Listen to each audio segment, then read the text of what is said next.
Nixon secluded himself in Los Angeles and prepared to use the young medium of television as it had never been used before.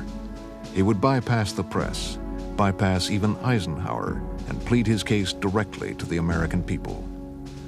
This primetime broadcast would come to be known as the Checkers speech and widen the gap between Nixon's admirers and his detractors.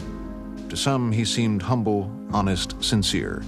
To others, self-righteous and shamelessly manipulative. My fellow Americans, I come before you tonight as a candidate for the vice presidency and as a man whose honesty and integrity has been questioned.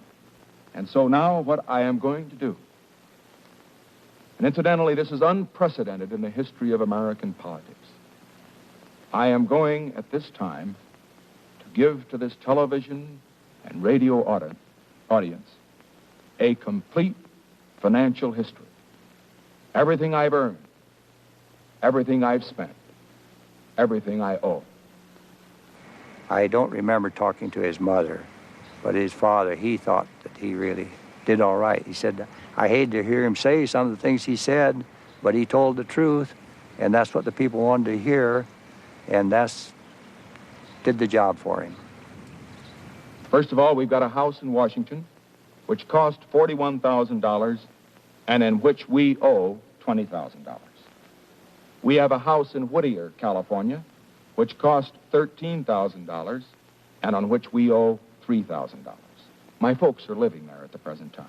Now, his wife asked him, why do you have to tell people how little we have and how much we owe? People in political life have to live in a goldfish bowl, he answered. But I knew it was a weak explanation for the humiliation I was asking her to endure. I should say this, that Pat doesn't have a mink coat, but she does have a respectable Republican cloth coat.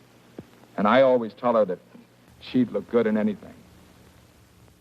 The cloth coat remark was aimed at the Truman administration, then plagued by mink coat bribery charges. Next, Nixon borrowed a technique from Franklin Roosevelt. He talked about his dog.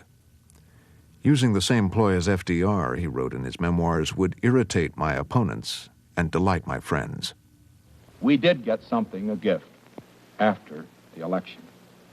It was a little Cocker Spaniel dog, black and white, spotted. And our little girl, Tricia, the 6-year-old, named it Checkers. And you know, the kids, like all kids, love the dog. And I just want to say this right now, that regardless of what they say about it, we're going to keep it.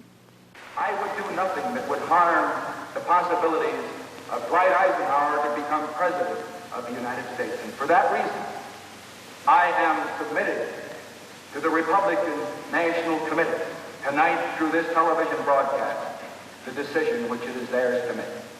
Wire and write the Republican National Committee whether you think I should stay on or whether I should get off. And whatever their decision is, I will abide by it. I have been a warrior, and I like courage. And tonight I saw an example of courage. All those in favor of Nixon continuing as a candidate will say aye.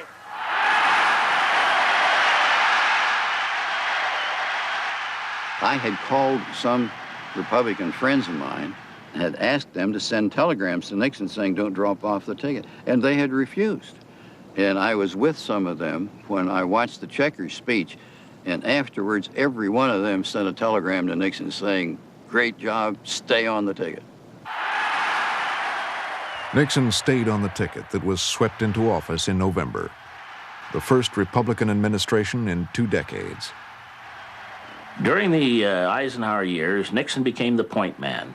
Eisenhower never expected to have to get into too much political discussion, but that was one of the reasons he put young Senator Richard Nixon on the ticket, because he could do that.